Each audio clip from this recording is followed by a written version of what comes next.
Hello, everybody, and welcome to another episode of the Capital Gains Tax Solutions Podcast, where we believe most high net worth individuals and their professional teams struggle to find great capital gains tax deferral options. Not having a clear plan is the enemy.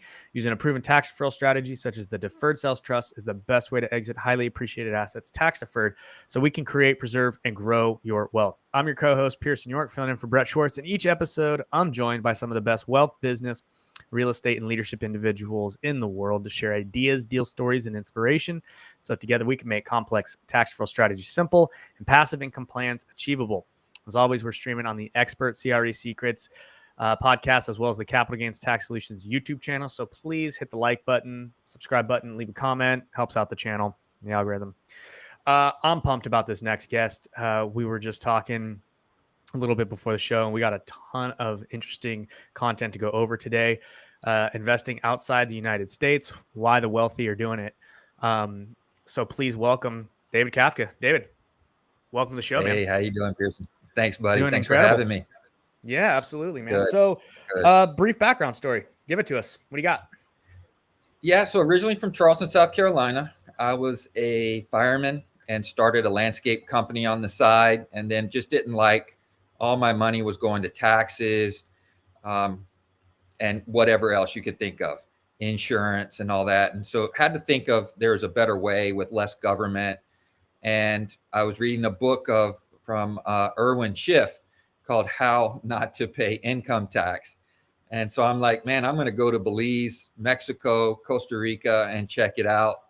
And I got off the plane in Belize and just fell in love with the people, the food, the culture, everything. And so we kept going back and forth for a couple years. And then in 2008, which wasn't really the best time to sell, I sold everything. And here I am, moved here in 2010. So I just had my 13th year anniversary here. I am a Belize citizen. I have several companies here, and I love the country. Right on. Okay. So before we dive into the meat, what are one or two spiritual gifts or strengths that you have that have led you to be successful? I think it's ethics, because I saw so many people that were just doing some unethical things here and making a lot of money. So I figured if an unethical person can make a lot of money, somebody with some ethics and somebody who has some morals and want to do the right thing and treat people the way they want to be treated, I said, obviously could probably make a decent living. And so I think that has been my strength and just my network, people who I associate with, people who are mentoring me. I'm definitely not the smartest guy in the room, but I know how to find the smartest people. And so we know how to help our clients get whatever they need. Sure. Awesome. So you basically, if you don't have the solution, you'll go find one or someone who knows how to do it, and you'll do it morally and ethically. Right on. Exactly. Okay, cool. So what's the number one secret to not paying income tax in America? It's real estate, honestly. Yeah. I thought it was other stuff, but it really boils down to, real estate. Tom Wheelwright's like, if you want to change your tax, you have to change your facts. So you need to really just invest in real estate. The IRS, gives you a whole list of incentives on what you need to do, like you preach to your audience, on how to either defer your tax through capital gains or a 1031 exchange, or how you just need to get depreciation and things like that. Belize, we don't have cost segregations, and you can do a accelerated depreciation, but we can have some depreciation. Interesting. Okay, so in America, you were in the rat race, right? You're doing real estate, you were doing 1031s. I'm assuming did you know about the Deferred Sales Trust at that point? I did not. So yeah. I didn't know anything like that at the time. So what was your biggest What was your biggest frustration when you were doing these 1031s and going from real estate and appreciating and all that kind of stuff while you were investing in America? You had to have something. You had a price, or not a price, but you had to have like a time crunch.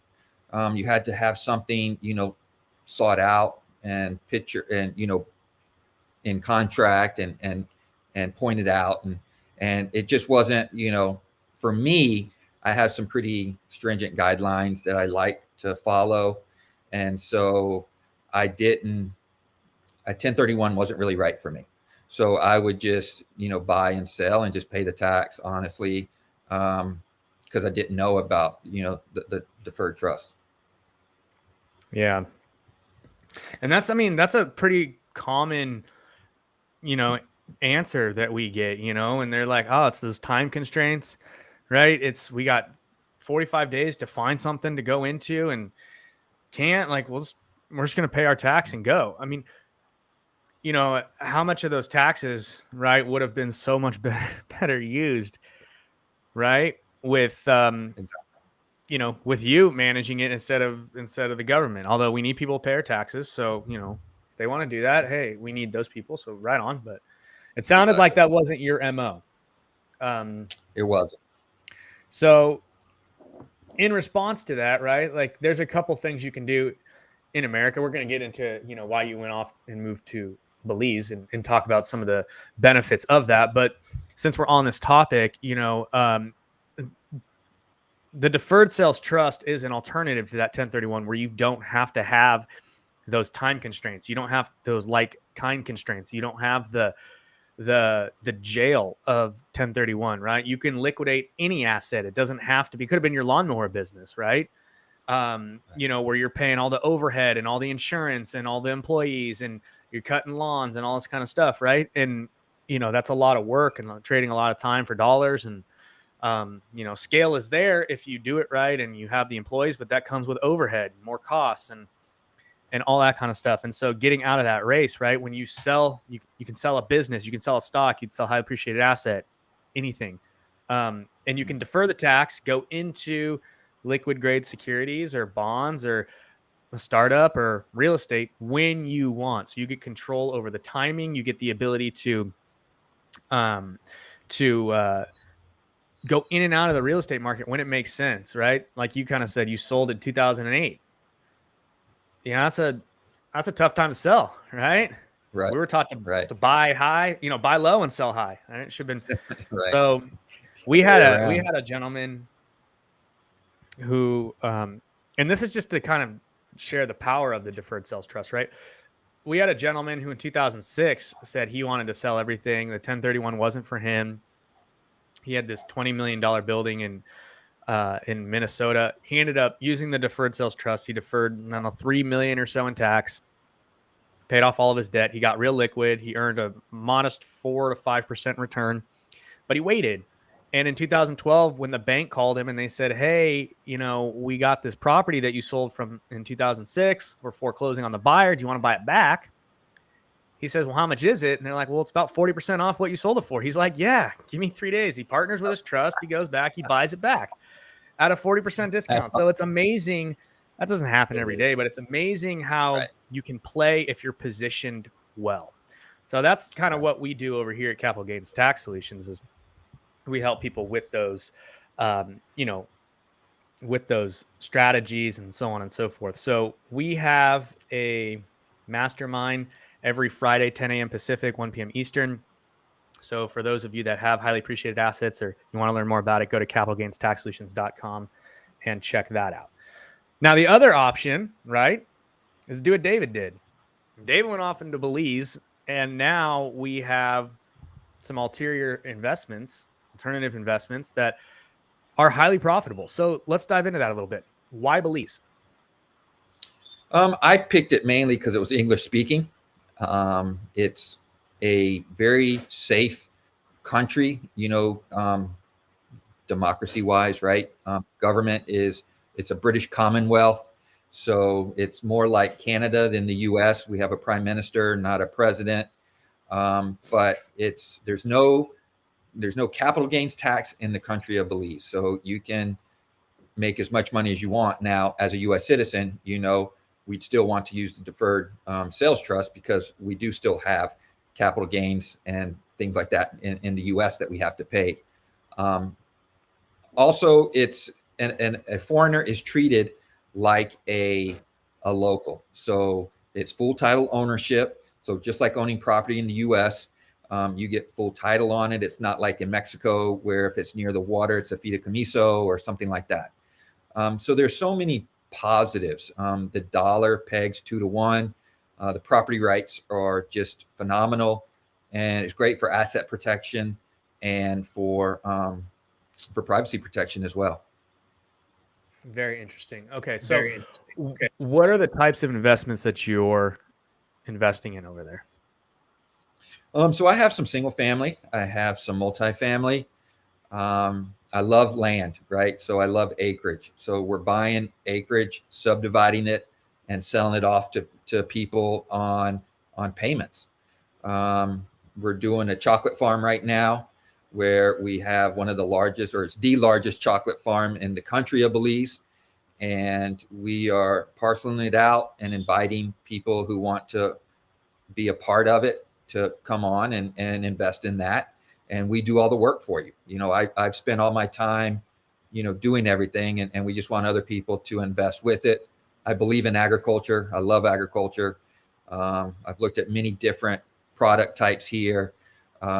And I happened to pick this time on the cacao, and just raw land is just nice. So you got this free report that any listener can go get by going to capital gains at caribbeancapital.com. So do they have to email you anything in particular? Sorry, caribbeancapitalgroup.com. Sorry. At caribbeancapitalgroup.com. And basically, what do they do there? Once they go to caribbeancapitalgroup.com, it automatically gives them an email where they get the free report. And it just talks about why, people like Gates and Elon Musk and all these other people invest in agriculture and the pros and cons. And then I kind of make it a step further and why Belize would be great or an option, right? I'm not here to try to sell anybody anything because you have to do your due diligence first, but we help you through that. So why give us, without giving the whole thing away, right? Give us the top 1 or 2 secrets as to why the wealthy investing in agriculture right now. One, because, they're not making land anymore. And when you see things crashing around you, trees and agriculture, it doesn't care what's going on. Doesn't care who's president, doesn't care what virus is out there. The trees still grow and grow and grow. And we can withstand any crash with just some time. And so it's just kind of a no-brainer why they do it. I just really never knew why until I just dug deep into it to figure it out. It helps the carbon footprint, by having agriculture. If you use it for food, it helps feed the earth. We're going to be at 9 billion people in a few years.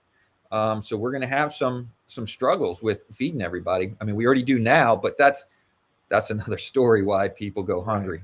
But that's kind of, I think, the top reasons why. From an investment standpoint, right, you talked about, so it's a hedge against political and economic, I don't know, turmoil, whatever you want to call it, right? But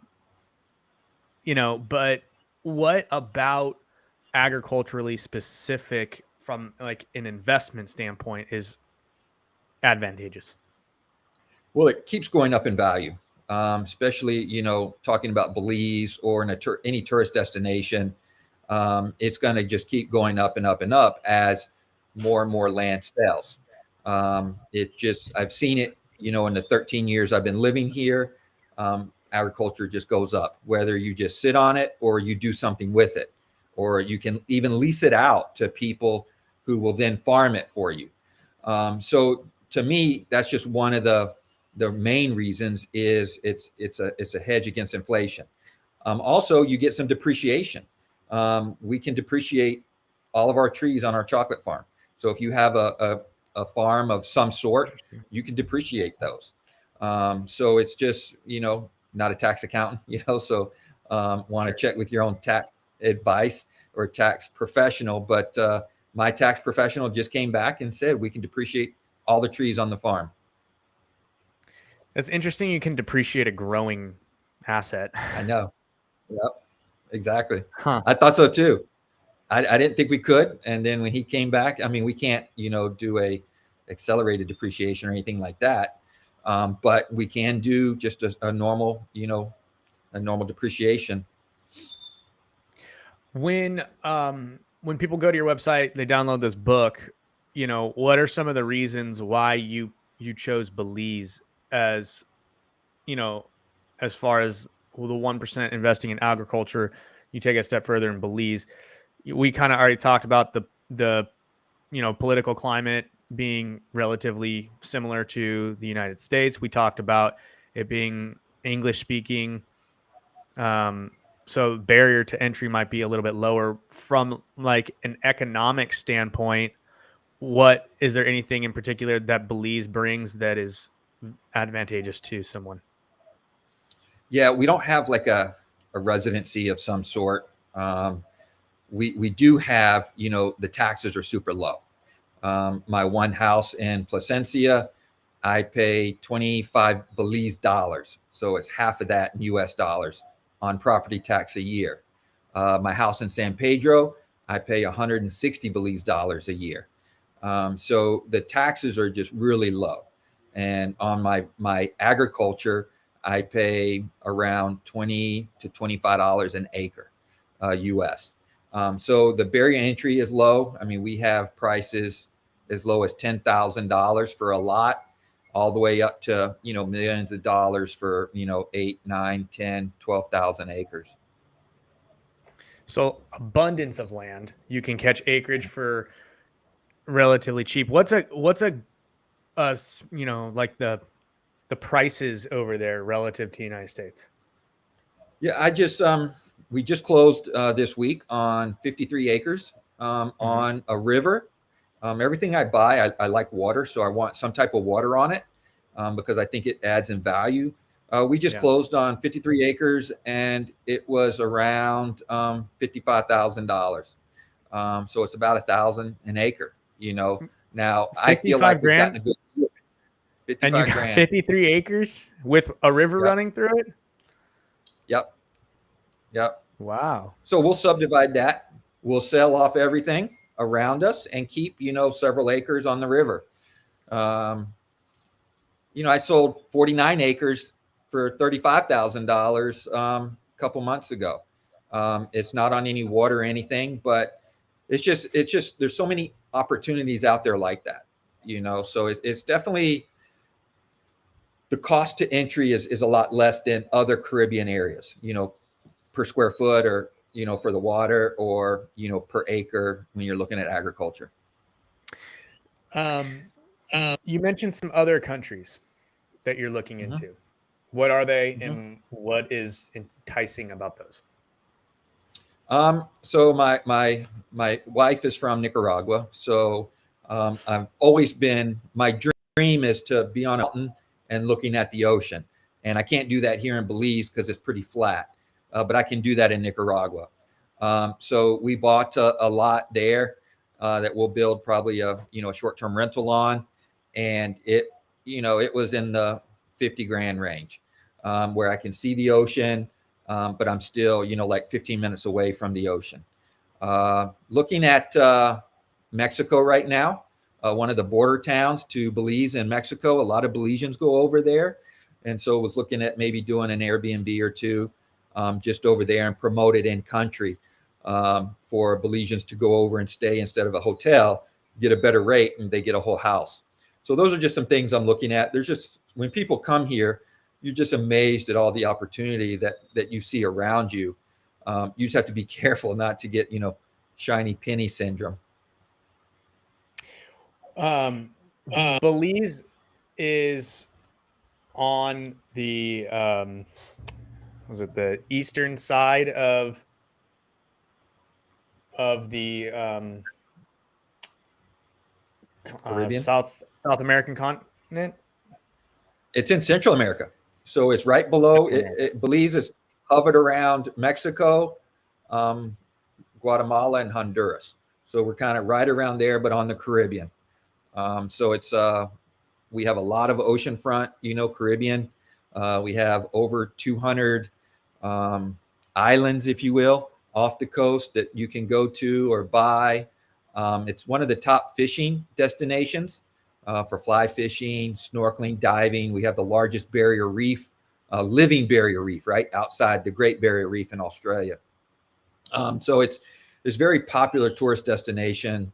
It's slowly coming back from COVID. We were shut down for 9 months, but it's definitely coming back. Nicaragua, are there any particular investment opportunities that you're looking at in these other countries? You mentioned Nicaragua, potentially Mexico. And are your investment strategies varying by country to country? Yeah, definitely. Mexico, when you're looking close to the water, I think it's 40 kilometers. You can't own it in your name. It has to be a bank trust. So me personally, I like having a title in my name, like in the US. So I don't, at this moment, I'm not comfortable putting a ton of money out there, but I'll put some money out there to test the water, so to speak. And Nicaragua, it's not the best political country right now. So I don't think I'm going to sink a ton of money in there at this point. But they do heavily rely on tourism, and there's definitely some tourist areas. And farmland there is so inexpensive as well. I know several companies that are doing some teak and mahogany and things like that there. And so it's countries I'm investigating, and just I'm putting a little bit of money in there just so I pay attention to it. Robert Kiyosaki says, if you buy a little something, then you pay attention to it. So buy a little bit of gold, and then you pay attention to what gold and silver does. Buy a little bit of crypto, and then you watch and see what it does. So I'm kind of doing that same strategy with Mexico and Nicaragua. The tax ramifications you mentioned are low. What about income tax? Income tax is very low too. I have a business, and it's 1.75% of the gross receipts. So, we talk about big governments and we talk about little governments. And so Belize is a very little government country. So we can't pay our taxes once a year like we do in the US. We have to pay monthly. So any receipts you get, there's no deductions, right? It's out of your gross receipts. So if you made $100 and you spent $200, you're still paying that 1.75%. But I would much rather pay 1.75% on my whole portfolio than on, than what I do in the U.S. And then real estate professionals pays the highest, and it's real estate professionals, anything that you earn commissions on will pay 15%, but that's the highest. Are you structuring C Corps funds in the United States that invest inside of assets in Belize or developments or anything like that? How are you structuring that for investors? Yeah, I do both. So I own very few in my name, but I have usually Wyoming LLCs, and then I get them registered here. And then from there, I buy with that. I have some properties I buy in an international business company, like an IBC. And I usually use Anguilla or Nevis, to buy those. If I buy outside of Belize, then I would use a Belize IBC because it's a very, very good IBC for tax protection or asset protection and privacy protection. And then I have quite a few Belize LLCs, and then I own them in that. So as I'm a Belize citizen, there's an 8% transfer tax. And so as a Belize citizen, I only have to pay 5%. So I'm usually using my Belize passport, not my US passport, when I when I buy property here for that reason, just to save that 3%. Are you dual citizen? I am. Yep. What about hotels, developments, resorts, that type of situation? Have you looked into those at all? What's been your verdict on that? Yeah, I own 34 units at the Mahogany Bay Resort and Beach Club. It's a Curio by Hilton, and they're individual units that you can own. I own the 34 units with some investors, and we got a good deal on them. And we just do them in the rental program.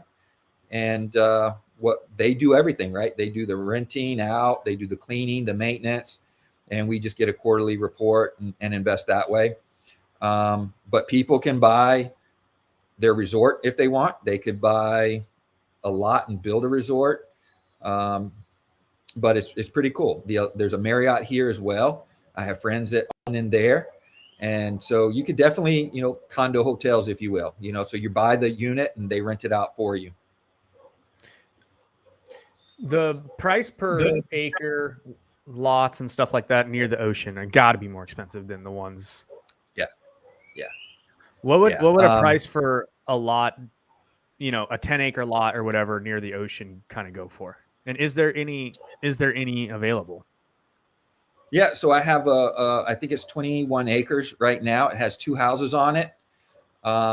It goes from the ocean to the lagoon, and so the road's in the middle. It's in Placencia, and he's going to ask like 4.7 million for it, which, in my opinion, is pretty reasonable. It's 200 foot of beachfront, but that can easily be right next to it is the same footprint, and there's a resort there where they'll have 60 houses on it. So you could do a lot with that. There's some large tracts of land as well on the ocean in San Pedro. They're going to be, if they're boat access only, they'll be, around the same price. If they're road access, they'll be quite a bit more. So the price definitely jumps up, in that area. Sure. Is there like a luxury market out there, and then like a commonwealth area or something? Or? Yeah, for sure. There's definitely all 3 groups, right? There's a entry level, there's a medium income level, and there's a luxury level. There's plenty in the middle. There's not that many nice ones that are on the low end, and there's not that many large ones. So somebody who would build like a 4-bedroom, 5-bedroom with a swimming pool, maybe a theater room, throw that on Airbnb, you'll see some really good money on that. I have one client that has a 3-bedroom like that. He's getting about $7,000 to $10,000 a week renting that out. Yeah. Wow. Interesting. Okay. So what would you recommend for people if this piqued their interest and now they want to go check out investing in Belize or, whatever? What would you recommend be their first step? Slow down and just get educated because there's no laws, right? So the real estate market is an unregulated market. So anybody can come off a plane, get a work permit, and print a business card. As a matter of fact, when you talk to people, taxi guy is going to be a real estate agent. So you just got to slow down, pick somebody that will show you everything, not just their own listings, and who will spend the time to educate you about what it's like, right? You can't just go to, an H-E-B or a Trader Joe's or something and buy all your fruits and vegetables and your food and all that. There's different places you got to go. It is a smaller country. So some things are just a little different. And you just need to know all that. You just need to be educated. The property, the country, it sells itself. So just get educated and then really just have fun and enjoy it. Come spend some time. Go back home. Spend some time back. Maybe rent for 4 to 6 months and then buy. I see too many people hopping in, buying, and then a few years later they have to sell because, something they don't like it. They're, one client I have, they're selling right now because she can't take the humidity. she's born and raised in Las Vegas. And so they're having to sell it now. Right. So just try to, just get educated is really all it is. Sure. Yeah, I think that's good advice. You kind of understand what you're getting yourself into. All right. Well, we're coming up here on our time, so I want to get you kind of out of here. But where can people connect with you? Yeah, so I'm on LinkedIn. I'm on Facebook. You can email me. Once you get the free report, you'll put in your email address, and then I can reach out to you as well. And then when they end up selling the property for a ton of money, they can reach out to you and set up that trust and save on those tax dollars, right? Yeah, and they can turn around and they can put it in a fund that goes to Belize. Yeah. Yes. Exactly. And they can have 36 units on the ocean front of Belize over there. Exactly. If I can do it, anybody can do it. Yeah. So interesting. Okay, cool. All right. So that's email capitalgains@CaribbeanCapitalGroup.com. You can reach out and get in contact with David that way, or LinkedIn or Facebook. David Kafka. Yep. Awesome. Yep. Thanks so much for any having parting me. Words? Yeah. No, just thanks for having me. It's nice to meet you. And again, thanks for what you're doing, because I really didn't know you could do, what you could do with that, with anything, collectibles and things like that. Right. Yeah. So thanks for doing your education as well. Yeah, absolutely. And thank you guys again for watching another episode of the Capital Gains Tax Solutions podcast. As always, we believe not having the plan and a clear plan is the enemy. So educate yourself, learn about the Deferred Sales Trust, go to capitalgainstaxsolutions.com to find out more about that. Look into alternative investments in other countries, offshores, and go to capitalgains@caribbeancapitalgroup.com to get that free report on why the 1% are investing in land and agriculture. Look into Belize, look into some other countries, expand your horizons a little bit. Hit the like button, subscribe button, notification bell. Thank you guys again for watching. Catch you on the next one. Thanks for having me.